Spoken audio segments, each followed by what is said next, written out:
All right, it's time for our newspaper review. Everyday news stories making the headlines.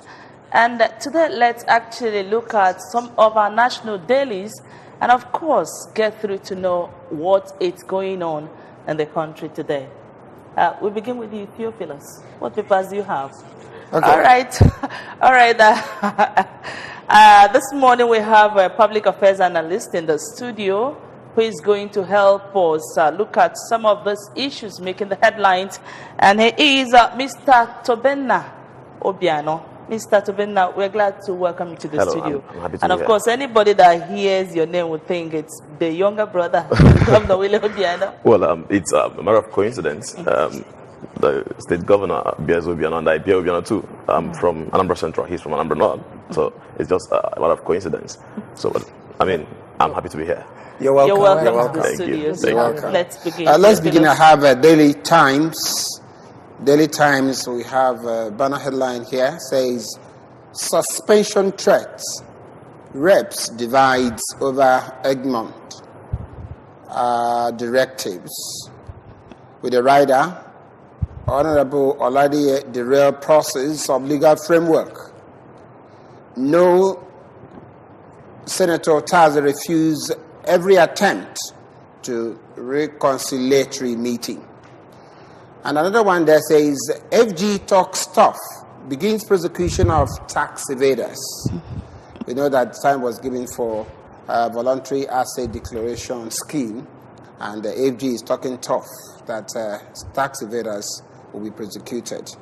Another one says, reps pass no confidence vote on Fahimi and Buhari. A court orders forfeiture of $200,000 concealed by a businessman to FG. And another one says, State Assemblies okays devolution of powers. Down there too, we have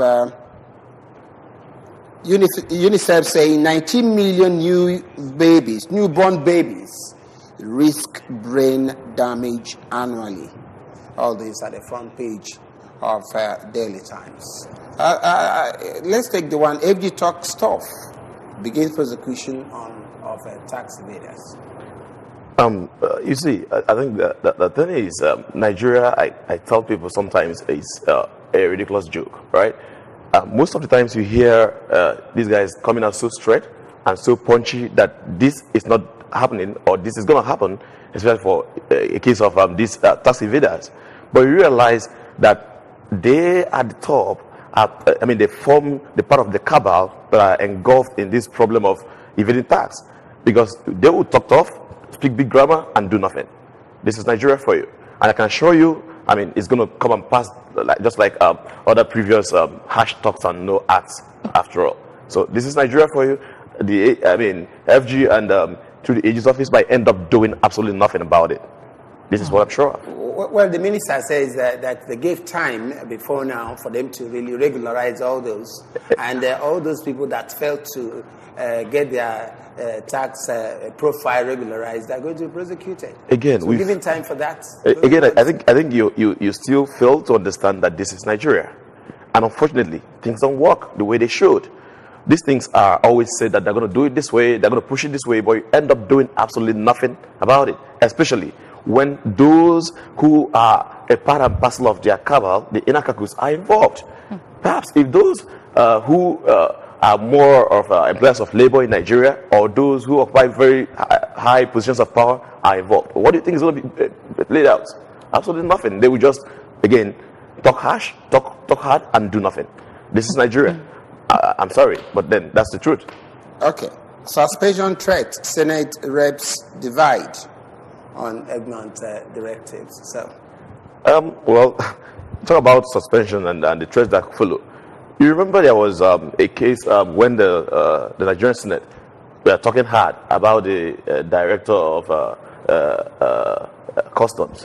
You realize that these guys would just blow these things up. That this is not happening, this is wrong, this is what should have been done, and this is how it should have been done.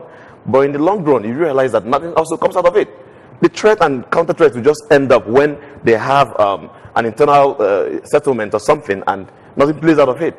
So it's still, I mean, beating around the corner and doing absolutely nothing about it. So, okay. We have a caller here. Let's see. Hello. Hello. Good morning. Good morning. Can you be up a bit? Your voice, please. Sorry about that. Sorry about that. Too many things to take care of at the same time. Well, Okay, let's look at another paper for want of Okay, time. let's pick another paper because of want of time. Yes, like we'll have so many papers to look at today.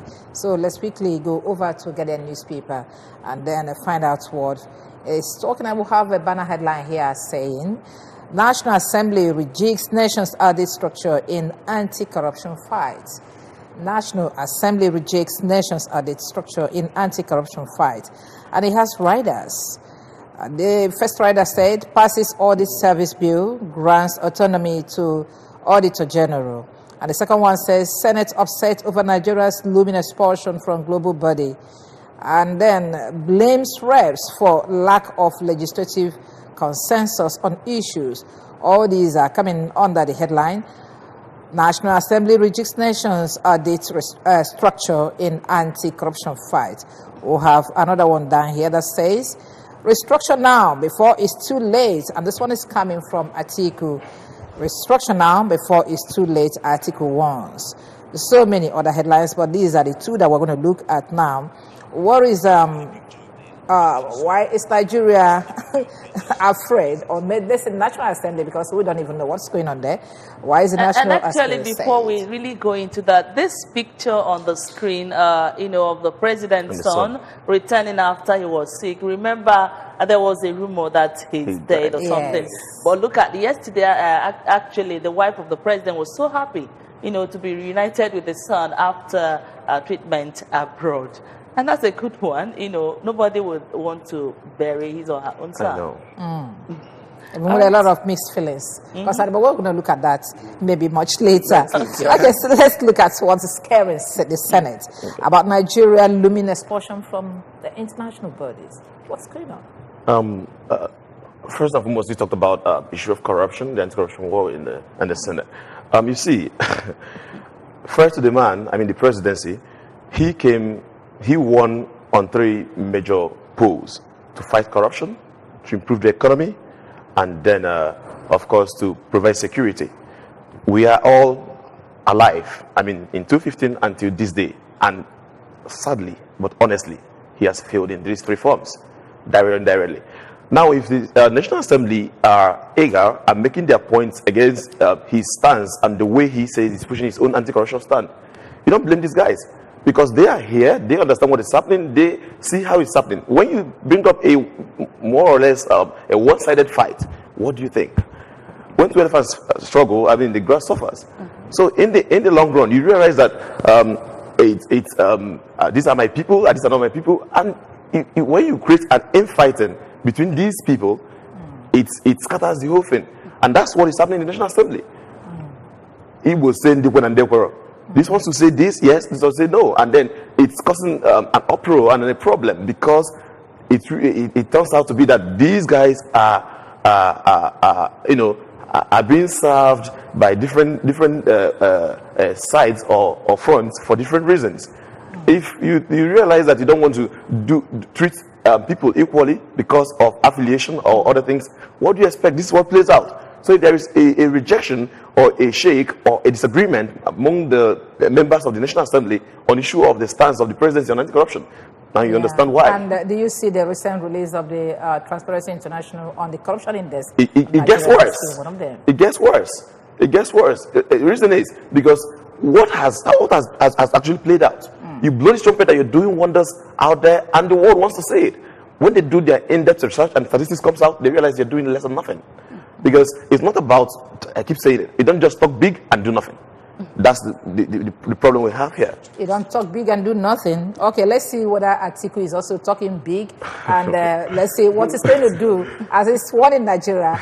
You know, everybody's agitating for restructuring. Is he going to hang on that for his election bid or whatever? You see, Atiku, the former vice president, is a contender, a top contender for the PDP primary ticket. And this is the presidential election. It's just 2019. It's less than a year plus. So anything you hear now might be sincere. With me, right? Might. Be But sincere, but let's take anything this you hear slow. might be sincere. Okay. Hello. Hello. Good morning. Yeah, good morning. You may need to turn down the volume on your TV Hello, set, good please. morning. Turn down the volume of your TV set, please. We lost him. All right, let's go on. Yes, article talking big Yeah, about so- restructuring. So for election. we know restructuring is long overdue. Even Buhari himself, that long ago has never agreed to restructuring, has formed a committee headed by, I think, El-Rufai, right? To look into restructuring. Election is coming. This election year coming before you. So what do you expect from these guys? You want them to put their hands and say, oh la la, no way. No, they want to, whatever they know you want to hear, they give it to you. This is politics, and this is Nigeria for you. You know. Nigeria for you. Hello. Good morning. Good morning.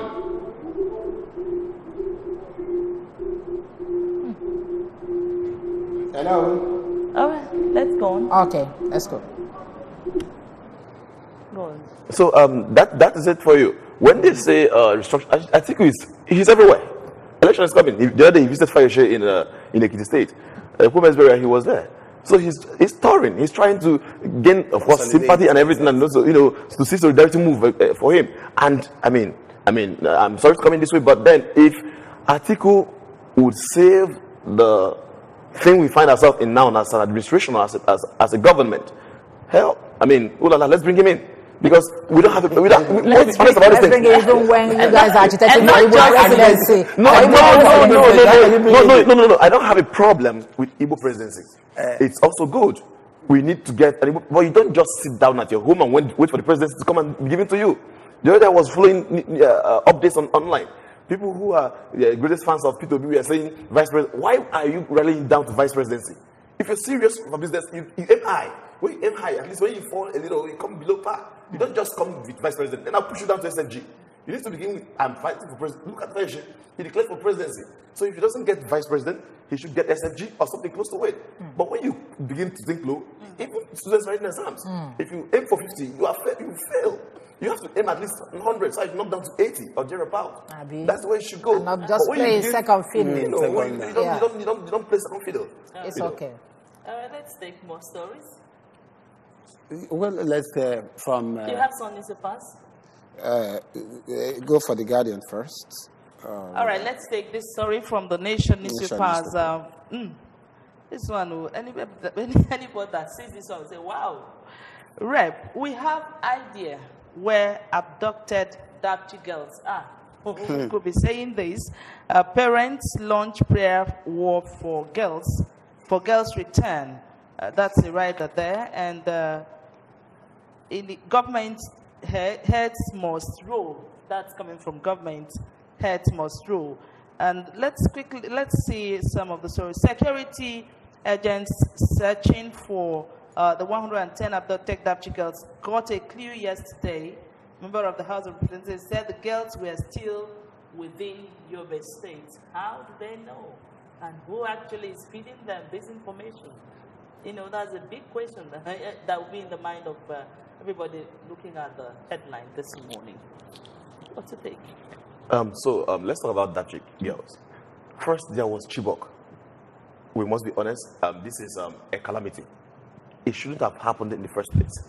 This is a nation, a top general once said that any act of terrorism or something as big as this kind of kidnap happens in any nation, and the military or the police security forces do not find out something about it within the next 78 hours, then there might be an in-play by the government or those that lead the affairs.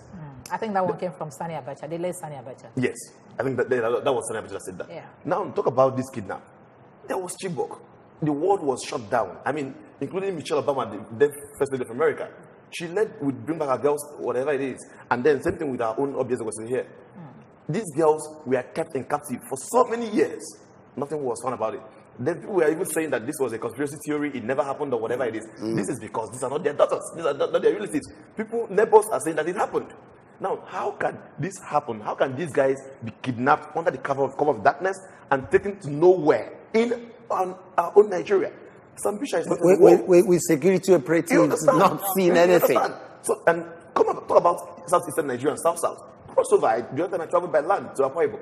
On the road, you see rails of police checkpoints. So these guys, no one saw them, and they were kidnapped and taken to nowhere. 300 and something. Are you now saying there was no kidnap at all? That it was a political gimmick? No. Nigeria is, I don't know. Nigeria is, it's more or less like a game of numbers. You don't even know what to believe again. You don't know what to believe. I like that. Even according to security in Dapchi town, they said the army said they handed over to police. Police said they never handed over to them. A certain governor said that if anything happens to these people, that the military should be held accountable. Why did it also take the Minister of Information, Lai Mohammed? Oh, that man? Oh, it's unfortunate. I don't want to go into Lai Mohammed. Why did it take him so long a time to even accept, to the responsibility that this happened? If it were during Jonathan's time, the world was almost crashing because it was South. All right, let's now see some stories. Yeah, from the Sun newspaper. We say that this one. Oh, can we take this call before now? Yeah. Hello. Oh, okay, we lost that.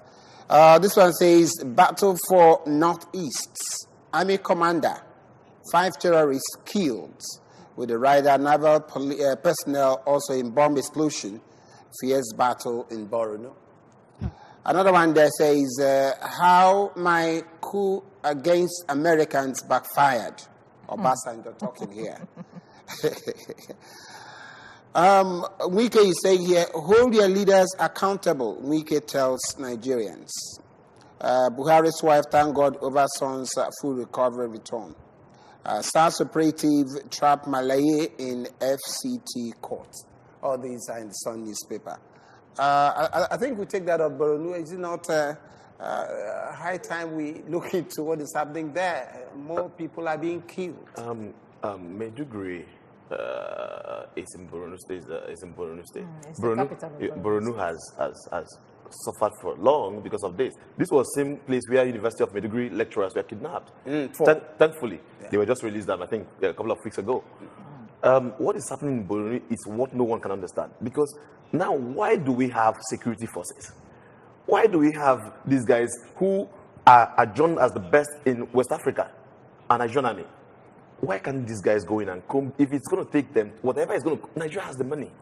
We have the resources. We have the wherewithal. We don't have the honesty and the willingness of our leadership to push this forward. If army commander is being killed and naval personnel is being involved in explosion, who protect the rest of the individuals? That's the problem. That's the problem. So, I mean, when an army commander at that level is, lightened up, what happens to you and I, the commoners? So Borno is a war zone. It's been a war zone for a long time. And it's about time something is done to curtail these excesses. And the government can do something. I can assure you, we'll have whatever it costs. Now the Obasanjo statements. No, we may not really have to. Okay, let's roll out the headlines because we don't have much time. Okay, and the Punch newspaper is what I have here, and it's saying federal government then prosecute tax evaders from March 31st. Edition once. I think you have seen this. Yeah, we talked about that one. Okay, and this one, the Sultan-led group attacks federal government over girls' abduction is another headline in Punch newspaper. And down here I have this other one that said, Constitution reviewer states demand dissolution of powers, reject local government autonomy. And this one is serious. Army fails to identify soldiers involved in Oyo killing. Do we have killing in Oyo too? Killings everywhere.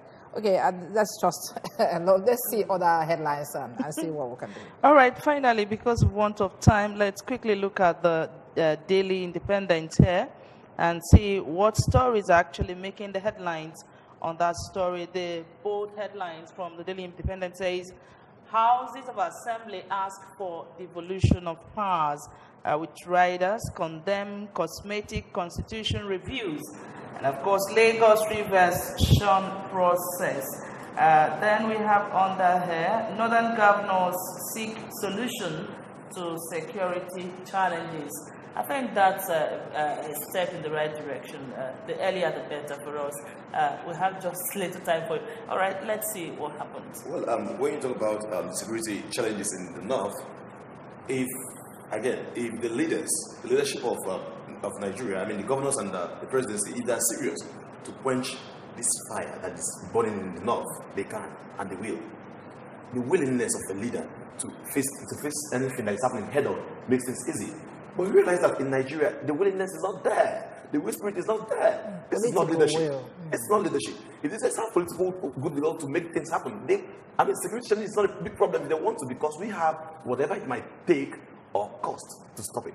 But then, honesty, sincerity, and the willingness to push this is what we lack in our leadership here. All right, thank you very much. At this point, we have no time anymore to go on. It could go on and on for so many stories making the headlines today. But at this point, we're going. My colleagues. Yeah, we've got to go. You've got to go.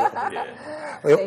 We have to thank you for really joining us. Thank you very much. Thank you very much. Thank you for coming. Thank you for having me here. All right, we thank you so much, Mr. Tobenna Obiano, for coming on the program. Thank you very much. I know that when next you're around, you'll be here to do just. I surely will. Right. Thank you very much for having me. For now, we're out of here. Join us at 8 for our discussion segment.